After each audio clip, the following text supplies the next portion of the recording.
Hello legends. In this video, I want to show you a simple and repeatable process that you can use to build apps with Claude Code. A lot of us aren't developers, but we have ideas that we want to turn into real apps. And the way that we've been told to do this so far is by doing something called feature prompting. Feature prompting is where you go into a new AI tool and you just literally say, build me a calorie tracker app, or build me a dashboard or a customer portal. Which means we're only focusing on the very tip of the app iceberg, because underneath the actual feature of what you want to build, AI has to go away and actually do the thinking and create this, the language, the framework, make all these key decisions, figure out the structure of your app, the folder structure, has to figure out authentication, permissions, has to figure out API calls and logic. And actually, a lot of this stuff that is going on underneath the tip of the iceberg, the stuff that you don't see, you don't have to reinvent every single new time that you build an app. Really, what a lot of people do is that they have this like template that takes care of all this messy business, like all the plumbing of your app, because it's literally the same every single time you build a brand new app. And then what really changes from app to app is just this bit up here. This is the feature that you really want. So the process I'm going to show you today is going to take the best of both worlds. It's going to enable you to keep doing what you're doing, which is feature prompting, but then I'm going to show you how to just get a template that you can upload to Cursor and then give it to Claude Code, and then just say, use this template, use all this app plumbing that I've already given you, and then just build out the feature X, Y, and Z, whatever it is that you want. Now, the idea of using templates is literally best practice in so many industries. For example, if you start a Shopify store, you can browse their theme page. Some of these themes are free, some are paid, but this gives you a starter website that you can just upload into your Shopify account, make some adjustments to personalize it for your store, upload your products, and then start selling. Same thing if you want to build a house. Not many people actually go to an architect to draft up plans for the house. They don't get demolishers in to demolish a house, then concreters to lay the concrete, and then follow the entire process. Really what you do is you either buy an existing house that's for sale, or if you want a custom house, you can just build one off the plans. So in the world of coding, there's actually so many different templates that you can use. You can use templates to starter templates for SaaS, starter templates for Chrome extensions, for web development, for automation, like literally so many things that you can just download open source for free into your Cursor and then get your Claude Code agent to just feature build on top of that template. So for this video, I've built out a template that should work for 99% of your app use cases. If you are a seasoned app builder, most likely you already have your own set of templates that you want to use. But if this is the first time you're hearing about templates, this is literally going to be the perfect thing for you to get started with. Now, in order to use this, we're going to need a couple of things set up. So the first thing is we're going to need Node.js version 20 plus, and then a Supabase account. If you're already building with Claude Code, the chances are you already have Node.js installed on your computer. But if you don't, you can just go to Node.js and just download the version that you need. Same thing with Supabase. I'm just going to assume that you've either used Supabase before or you know what this is. So just if you don't have an account, go ahead and create an account. You can start using it for free. And for what I'm going to show you in this video, you can also use the free account. Okay, so after you have your Node.js and Supabase account created, we can copy this first command. So let's go across to a brand new Cursor window, drop down on the terminal, paste in that command as it is. And what we've done over here is this first command has just taken that template from GitHub and installed it into our project, which is this template over here. And then the second thing we've done is this command, this cd, basically changes our directory from the main app folder, which was Bart's new app, into this existing app over here. So now any changes we make in a terminal automatically apply to the app that we're building. So back into our instructions, the next instruction is to hit npm install. Let's run that in the terminal. And this is going to install all the different packages and dependencies that we need this specific app to run. And you can find all those things in this package.json file. Now our next command is about changing the naming convention from env.example to env.local. So we can just do that ourselves manually. So in the env.example, we just need to install our public Supabase public URL as well as the publishable API key. So we can just take this and hit rename and just change the example to local. There we go. And now we just need to get those variables from Supabase and put them into the env file. So over in the Supabase project that you just created, let's go to project settings. Let's click on data API and copy this URL. We'll paste it into this variable here. Then back in Supabase, go into API keys, and we want to get this publishable key. If you don't have a key already existing here, just create a new one and then copy it. And then back in Cursor, we paste that key over here. Now the final thing we need to do with Supabase is that I've actually created this starter template to have user sign-in enabled, which means that we have to create a user before we can actually run the app. So let's go to authentication and just create a brand new user and enter an email address and then a password. Leave it as auto confirm user. This is just a test user so we can log into the app and start building with Claude Code. So create user. Now that Supabase is fully set up, our final command to run is npm run dev. Let's paste that command into the terminal, and now we can actually access this app. So I'm going to copy this HTTP localhost, click Command Shift and P, and open up a brand new browser and paste this into there. And now we're going to see the template of the app that we're building out. And now we can log in using the user information that we just created. There we go.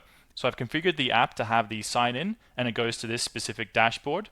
Right now there's no other routes or anything installed here. This is now up to you to get Claude Code to modify the app for the specific use case or feature that you want. The other thing I will say that at the bottom over here we have this user panel. If you do click sign out, it's going to sign out and go back into the login page. So that entire sequence is fully taken care of for you. So now we can just open up a new Claude Code tab, and we can get Claude Code to start building out these features for us. What I want to do is actually just build out a invoice processing tool for my staff.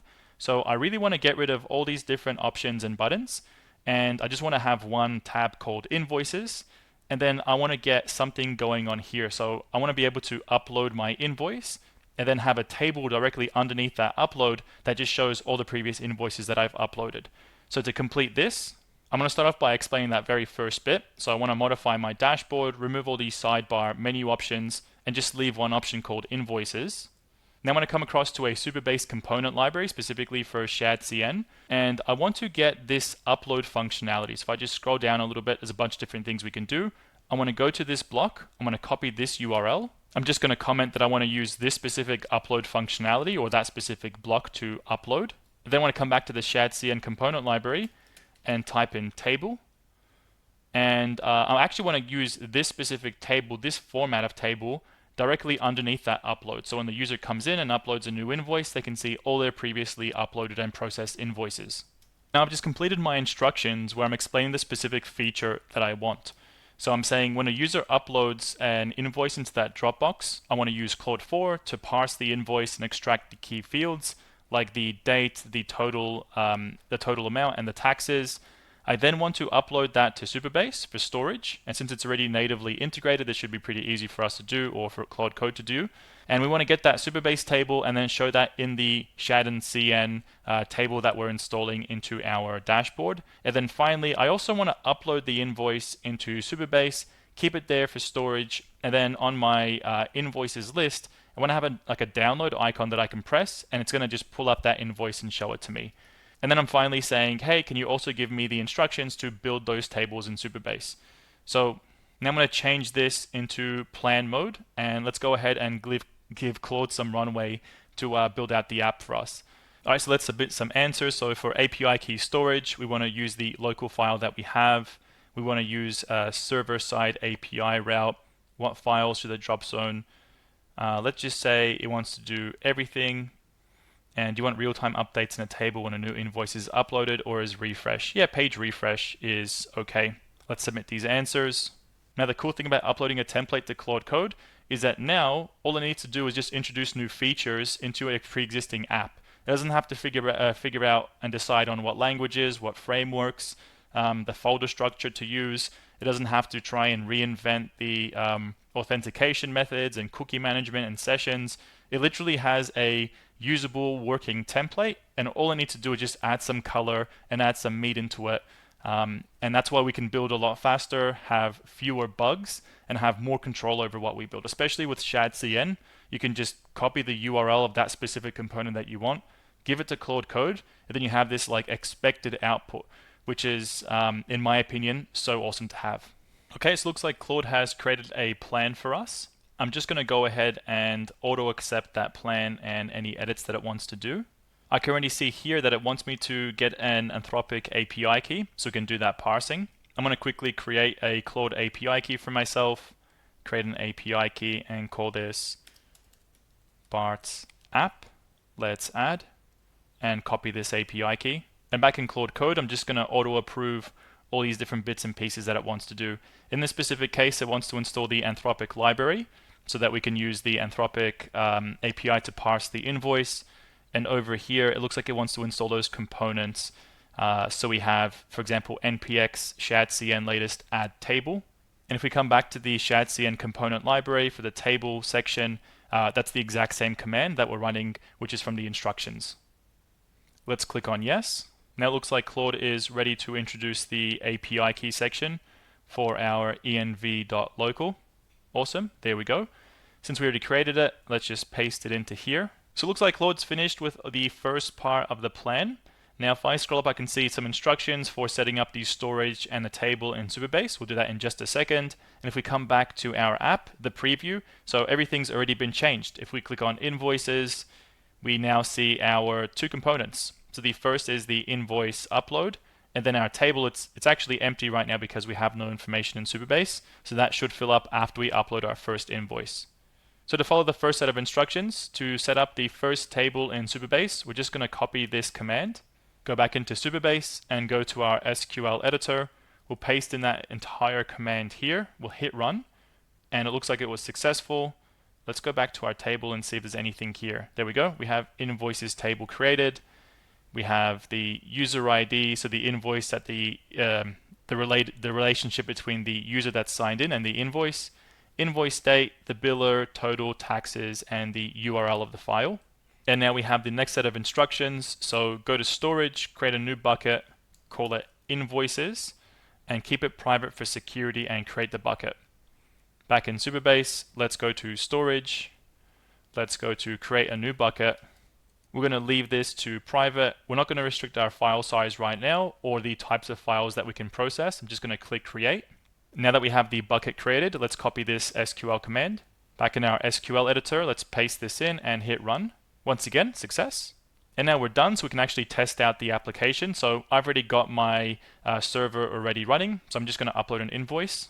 I'll be uploading this ChatGPT generated invoice for the total of $170.63. Okay, let's drop that invoice into here. And now in the backend, we should be sending that invoice across to the Claude API. Oh, that was actually pretty quick. To be get the details extracted from the invoice. So we have December 5th, $170.63, and all this file information. Let's click download and see if we can access the invoice as well. Oh, there we go. So this means that when we process the invoice, we were able to add it to Supabase into the table. So to confirm that, let's just refresh this page. And there we go, that's the invoice that we uploaded. And we also have uploaded to our storage bucket in Supabase, which is why we were able to download the invoice and actually preview in the app as well. So I'm very bullish on building out personal software, either for yourself or for your business. And while this was a very simple example of creating an invoice processing app, as you can see, our instructions were very basic. We just asked for certain components to be used, and we gave three different steps for how we want this the feature to be processed on the back end. And then Claude Code didn't have to reinvent the wheel, didn't have to build an app from scratch. We already had a pre-existing framework. So then the job to be done was super simple. And as we saw, the SQL commands worked immediately, and the entire functionality worked immediately as well. So from here, you could go away and then introduce some more features for this specific app if you wanted to build it out. Or you can start your next project in the exact same way. So just download this template into a new cursor window and then get Claude Code to build out your next app for you as well. Now, the last thing I want to leave you guys with is that there's so many places where you can find free open source templates, and boilerplate is also a template. These like starter packs to start building things. So for example, on this GitHub repo, you can get SaaS boilerplates, which will include things like authentication and payments and multi-tenancy, where your users can have their own users, for example. You have browser extensions, web development, mobile development. So literally anything you can think of before you start building. It's good practice just to go to ChatGPT, go into GitHub directly, just Google search different starter templates that you can use to get kickstarted with your project. Alright guys, thank you very much for watching this video. I hope that now I at least gave you some more clarity and some more inspiration to how you can build with AI through the use of templates and a structured process. And if you enjoyed what you saw, I'd appreciate if you could drop a comment or a like or even subscribe to my channel. Alright, thank you very much, and I'll see you in the next one.